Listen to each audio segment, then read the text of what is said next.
what would it be like if on the day you were born, the doctor did not cut you from the umbilical cord? What would your life look like today? What would you be doing? Would you have even lived? So, before we get into these questions, I'm going to introduce myself. My name is Beth, and I am a breakthrough coach, speaker, and workshop facilitator. And I help women and men to map out new life success stories after trauma or heartbreak. So now let's get back to that umbilical cord question. You see, if you were born and the umbilical cord between you and your mother was not cut, you would either, one, not be here today because that would have just been impossible for you to survive, or you would have still been here, but you would be an infantile 20, 30, 40, 80, 90-year-old. You would never have grown to your potential. And that is exactly what happens when you refuse to forgive. Or maybe you're not refusing to forgive someone who hurt you, you're just saying, I don't want to. And that someone could even be you. So, what do? You have to cut the umbilical cord. You have to make that choice to forgive. Why? Because unforgiveness, what it is doing is it's the umbilical cord. It is the connection between you and your past, or you and someone who hurt you. And it's feeding you, whether you realize it or not, it's feeding you. And those are toxins that are feeding you. Did you know that people who do not forgive, when they do develop cancer, have much more aggressive, severe cancers and a less likely rate of surviving that cancer? Because they are connected. That unforgiveness is a toxin that is feeding them. I'm gonna walk around, tell you a little more. So here's another thing. People who do not forgive have greater rates of depression, greater stress, greater risk of cardiovascular disease. Why? Because there is a connection between you and that debt that someone owes you. Yes, of course, when someone hurts you, it's a debt and they must repay it. But a lot of times people are unable to repay something for all sorts of reasons. And the thing is that when you forgive someone, you're canceling that debt. You are cutting that umbilical cord. You are giving yourself a chance to live. You are giving yourself a chance to grow and develop. See, if you'd stayed as a newborn connected to your mother, of course it's your mother. She's going to do her best to give you the nutrients that you need to survive, but she's not going to be able to do it because her body can only produce so much. She can only give you so much. That person who hurt you, even you who may have hurt you, you can only give yourself so much. Someone else can only give you so much, and it is not enough nutrients, it is not enough love, it is not enough peace, it is not enough whatever it is you're looking for in order for you to thrive and become who you are supposed to become as a man or woman. It is not enough for you to develop. So it's really important that you forgive.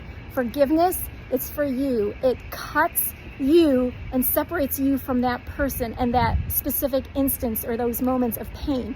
Now, I'm not saying that the relationship has to be reconciled, or it doesn't have to be reconciled, right? Like when I was born, when you were born, the umbilical cord was cut and we were handed to our mother and we were handed to our father, right? We were handed to those people, our parents.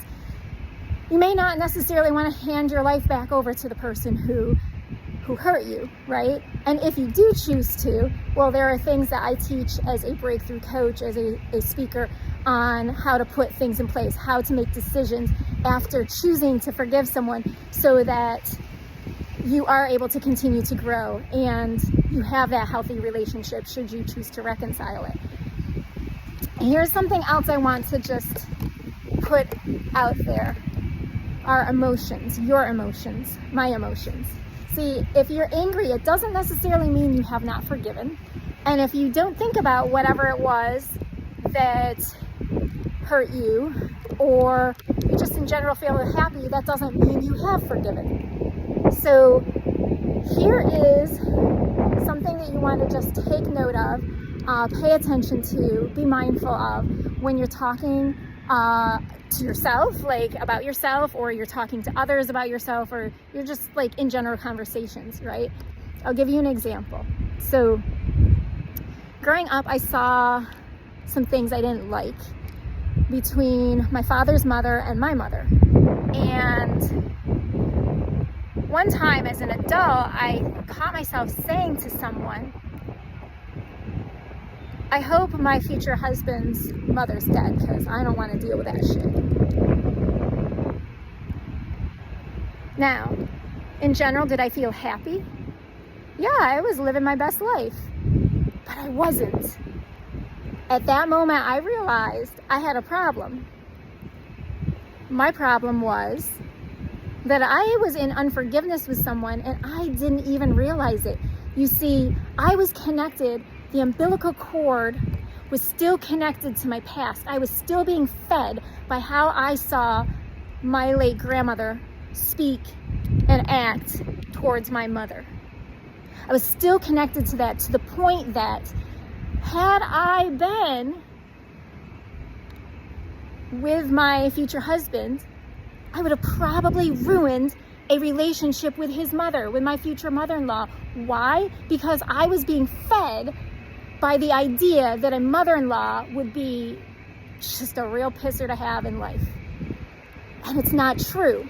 That is not true. And so now, having noticed this, right, I look forward to meeting my husband's mother, right, and us being friends. And I really hope and pray that she's alive and well and healthy, and I have a lot of years to get to know her and just have a family with her, right? That is me now. But the old me, the unhealed me, the person who I was, not even realizing I was, right?